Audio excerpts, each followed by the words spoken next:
un comentario en la parte de resistencia de materiales agregando al tema de flexión. Esa flexión que hemos estado viendo y que vimos lo que es flexión pura, lo que es flexión simple, lo que es flexión compuesta, lo que es flexión recta, lo que es flexión oblicua y tal. Pero también vimos que cuando hay flexión y corte, hay tensiones tangenciales. Y esas tensiones tangenciales, de alguna manera, nos presentan algo de lo cual hemos manejado poco, porque no es tanto las aplicaciones, que es el tema del equilibrio. Equilibrio. El equilibrio total lo hemos asegurado con las ecuaciones correspondientes para sacar las reacciones de vínculo externo, hacer los diagramas de características, etcétera, etcétera. Y vuelvo con eso. ¿Qué hicimos? Utilizamos dos conceptos. Equilibrio de fuerzas, que en el sistema plano nos daban dos ecuaciones, horizontal y vertical habitualmente, y una ecuación de momentos. Es decir, también teníamos que equilibrar los momentos, y que tenía que haber equilibrio de momentos para que el equilibrio fuera completo, equilibrio de cuplas. Bien, ese concepto, que más o menos es fácil de entender, también se traslada al interior de la pieza.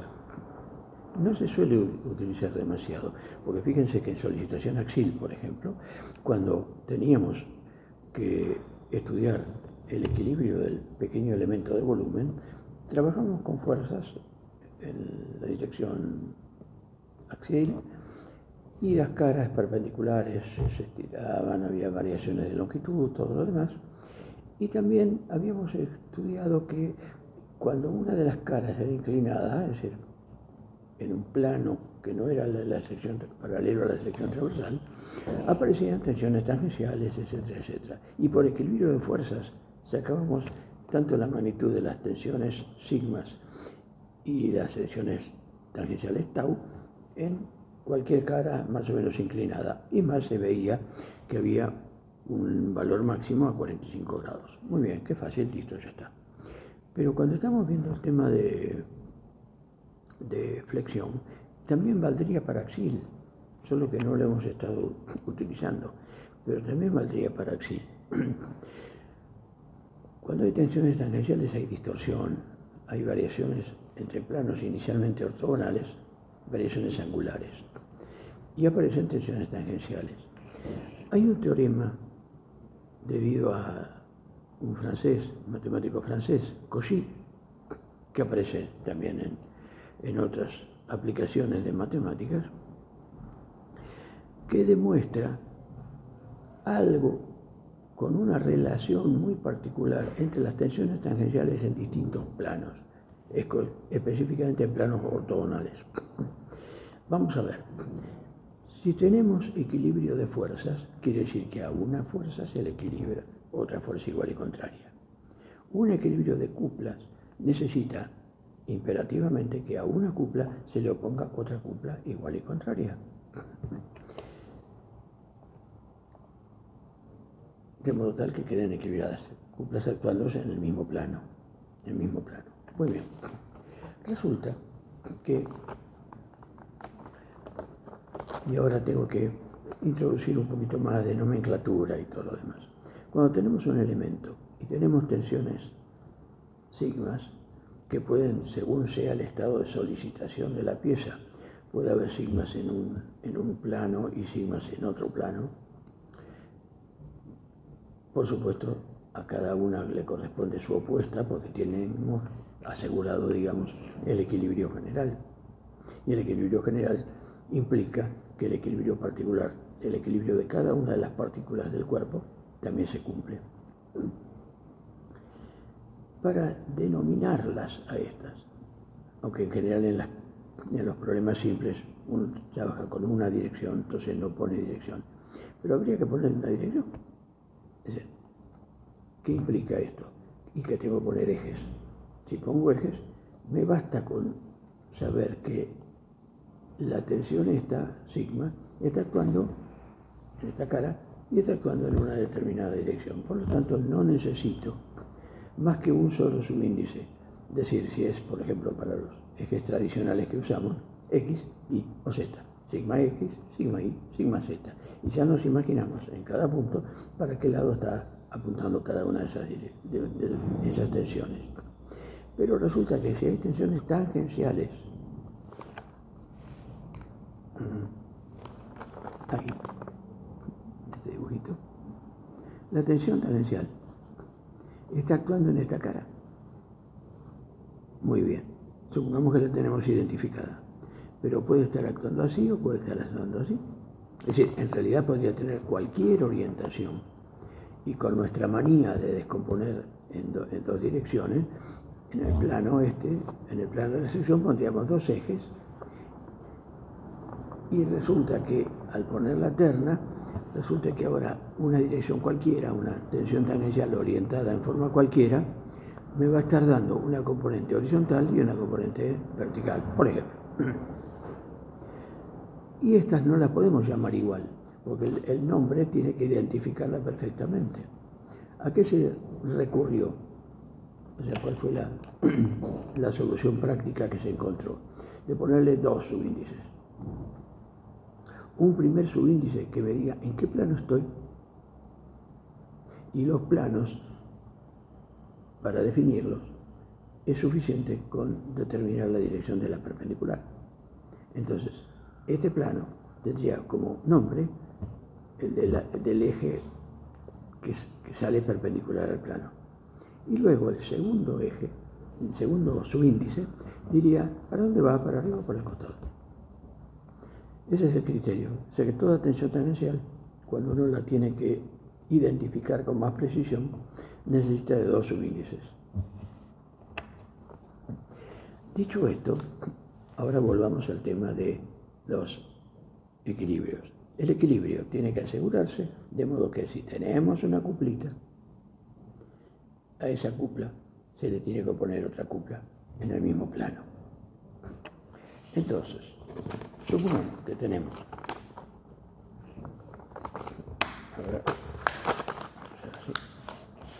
así queda más claro. Si tenemos una tensión tangencial aquí, esto implica que tenemos una fuerza, en este caso para arriba. En la cara, digamos, opuesta, tiene que haber por equilibrio de fuerzas una fuerza para abajo. Entonces, resulta que entre estas dos, como hay una pequeña distancia de separación, vamos a tener un pequeño momento, una pequeña cuplita, que tendería a hacer girar este cubito, así. Si no gira es porque tiene que haber otra cupla para el otro lado. Pero no puede haber otra cupla en esta misma cara. La cupla tiene que estar en esta cara de aquí arriba y en la de acá abajo. Es decir, si tenemos esta situación, tiene que haber otra cupla igual y contraria. ¿Y cómo determino el equilibrio? El equilibrio no es de tensiones, es de fuerzas. Porque fuerzas por una distancia, que es el brazo de palanca, es lo que me da la cupla. Pero otra distancia no puede ser tensiones. No, tengo que decir la cupla. Y la cupla es una fuerza por una distancia, no una tensión por una distancia. Ojo con esto, porque es un error garrafal que cuesta la vida en cualquier examen. Y si les doy nombre y pongo los ejes como están acá arriba, para este caso particular, resulta que esta tensión lleva su propio nombre, que será el de este eje como primer subíndice y como segundo subíndice este de acá. Y esta otra negrita va a tener como primer subíndice el de eje que ven para acá, que coincide con la dirección de este, y la dirección de este, que coincide con la normal este. O sea, si una es tau xy, la otra es ix. Si otra es iz, la otra es zi. Y si una es zx, la otra es xz. Y ahora sí puedo plantear lo que planteó Cauchy, que sería el equilibrio. El equilibrio es simplemente plantear que las dos cuplas son iguales. No hace falta poner signo, pues ya sabemos que son iguales y contrarias. Si una es horaria, la otra es antihoraria. Pero planteando esto, me encontraría con que la tensión, lo que dejé en azul acá, es la fuerza correspondiente a esto. O sea, la tensión multiplicada por el diferencial de superficie. Y lo que dejé en rojo, para que se destaque, es el brazo de palanca, que sería la distancia en esta, la tercera dimensión del cúbito. Y tiene que ser igual a esta otra. Fíjese que lo único que ha hecho es cambiar de posición alguno de los diferenciales. Resultado, si esto se da, resultado que el diferencial X, diferencial Y, diferencial Z lo puedo cancelar porque está de los dos lados del signo igual. Y lo que me queda finalmente es que las tensiones tangenciales homónimas, digamos, son iguales. Es decir, que cuando tenemos una tensión tangencial en una cara, automáticamente en la cara perpendicular tiene que aparecer una tensión tangencial que tienda a equilibrar la cupla.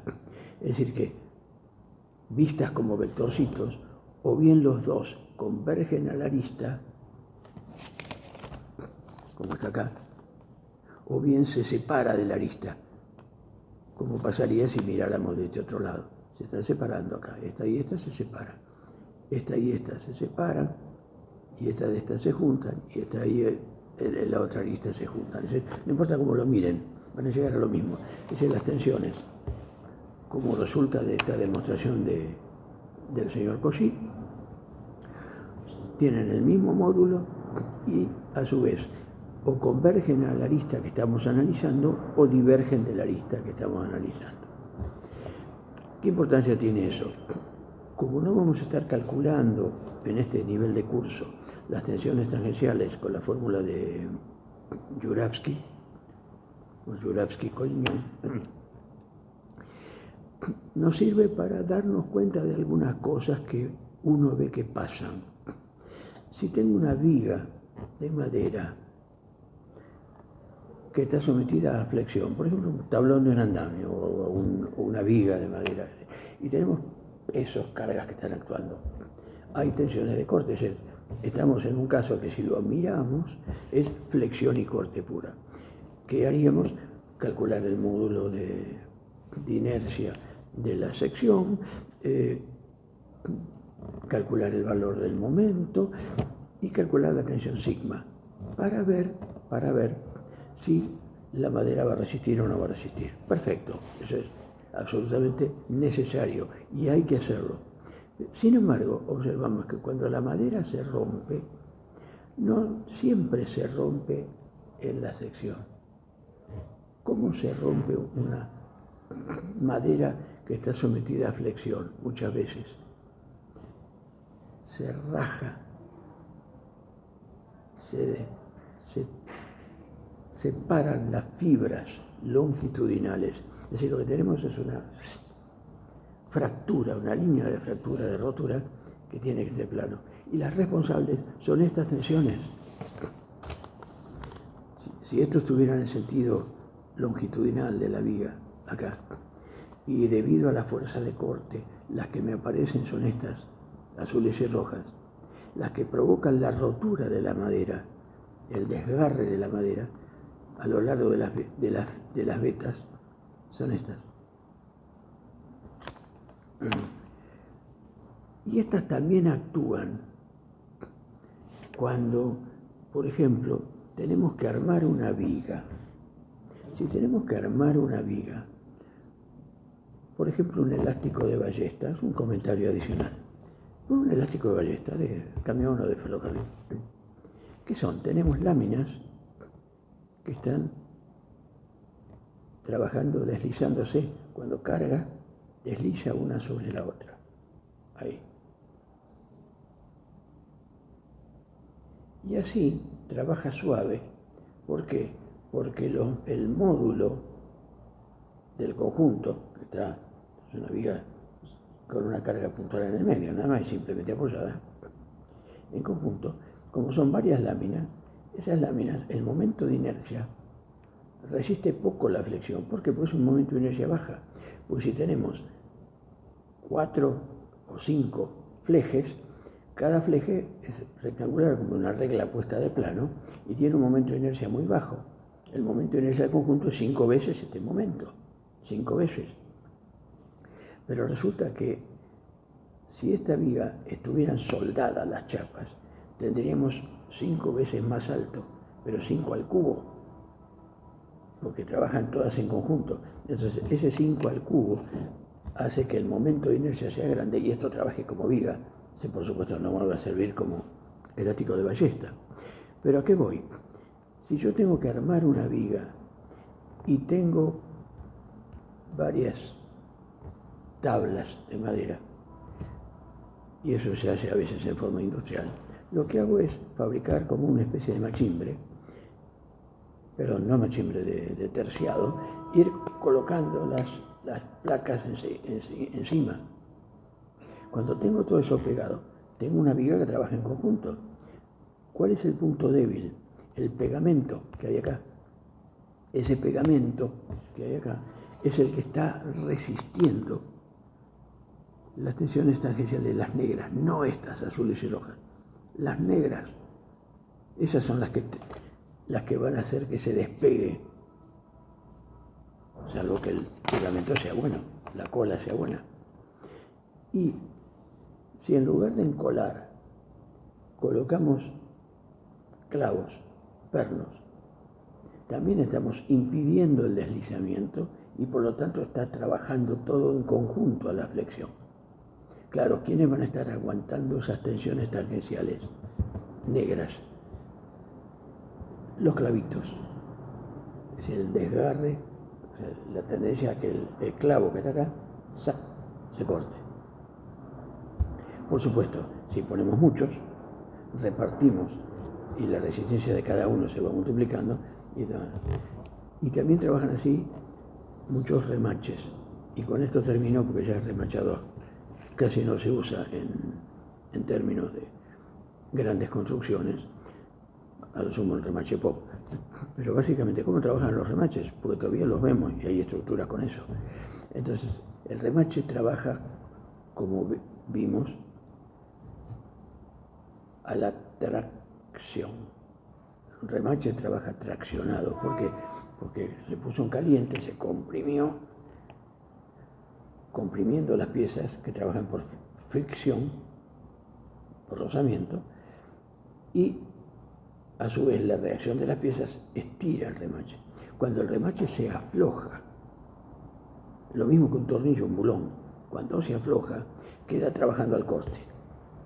Esas fórmulas que aparecen en los manuales de cálculo, que verifican los bulones o los remaches al corte, es para cuando se aflojan, no para cuando están trabajando bien. Cuando están trabajando bien, están trabajando sometidos a una fuerza de tracción. Es muy interesante. Bueno, muy bien. Suspendemos ahora el tema.